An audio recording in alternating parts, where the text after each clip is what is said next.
ನಾಮದೇವ್ ಢಸಾಳ್ ಯಾವ ಥರ ಮರಾಠಿಯಲ್ಲಿ ಕಾವ್ಯ ಬರೀತಾ ಇದ್ದಾರೆ, ನಾನು ಯಾವ ಥರ ಕನ್ನಡದಲ್ಲಿ ಕಾವ್ಯ ಬರೀಬೇಕು. ಉರ್ದುದೊಳಗೆ ನೀರು ತಕ್ಕಿದ್ದೀರಿ ಏನು ಬರೀತಾ ಇದ್ದಾರೆ, ಗಾಲಿಬಿ ಏನು ಬರೀತಾ ಇದ್ದಾರೆ. ನೀವು ಇವಾಗಲೂ ಅವ್ರ ಮನೆಯೊಳಗೆ ಹೋಗಿ ನೋಡಿದರೆ ಎಷ್ಟು ಉರ್ದು ಕಾವ್ಯದ ಅನುವಾದದ ಸಂಕಲನಗಳು, ಬೇರೆ ಬೇರೆ ಭಾಷೆಯ ಅನುವಾದದ ಸಂಕಲನಗಳು. ನಾನು ನೋಡಿದೆ ಪಾಬ್ಲೋ ನೆರೋದಾತು ತೇಜಸ್ವಿನಿ ನಿರಂಜನ್ ಮಾಡಿದಂಥ ಕವನ ಸಂಕಲನ ಕೂಡ ಅವ್ರ ಮನೆಯ ಲೈಬ್ರರಿಯಲ್ಲಿ ಇತ್ತು. ಅಂದರೆ ಎಲ್ಲ ಓದ್ತಾ ಇದ್ರು. ಆ ಓದಿದ್ದನ್ನ ತನ್ನ ಸಮಾಜಕ್ಕೆ, ತನ್ನ ಜನರಿಗೆ ಹೇಗೆ ಬದಲಾಯಿಸಿಕೊಡ್ಬೇಕು ಅನ್ನುವಂಥದ್ದನ್ನ ಯೋಚನೆ ಮಾಡ್ತಾರೆ. ಇದು ಚನ್ನಣ್ಣ ವಾಲಿಕಾರ್ ಅವರ ಕಾವ್ಯ ದೃಷ್ಟಿ, ಕಾವ್ಯ ಮನೋಧರ್ಮ.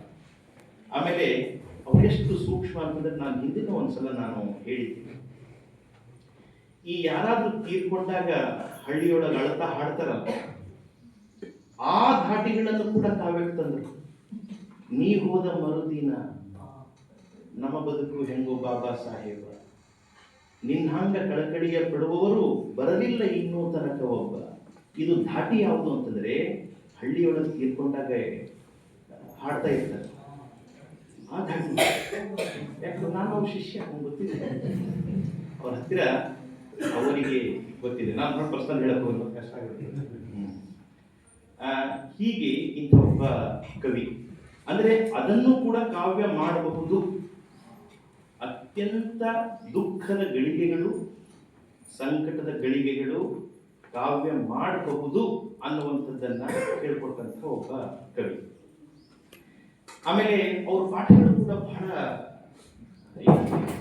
ಬಹಳ ವಿಚಿತ್ರವಾಗಿರ್ತಾ ಇತ್ತು, ಬಹಳ ಲವಲವಿಕೆ. ಮತ್ತೆಂದು ಕ್ಲಾಸ್ ಅವರು ಲಾಸ್ಟ್ ಕ್ಲಾಸ್ ಇರ್ತಾ ಇತ್ತು, ಅವರು ನಮಗೆ ಶ್ರೀಕೃಷ್ಣ ಪಾರಿಜಾತ ಹೇಳ್ತಾ ಇತ್ತು. ಅಪರಾಧ ತಮ್ಮಣ್ಣಂದು ಶ್ರೀಕೃಷ್ಣ ಪಾರಿಜಾತ.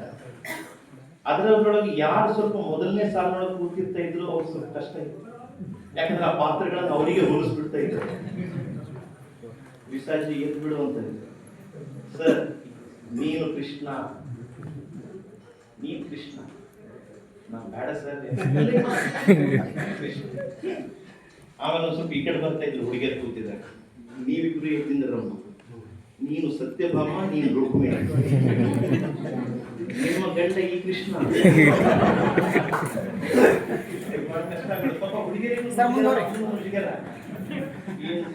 ನೀವಿಬ್ರು ಈಗ ಈ ಕೃಷ್ಣನ ಸಲುವಾಗಿ ಜಗಳ ಆಡ್ತೀರಾ ಅನ್ನೋರು.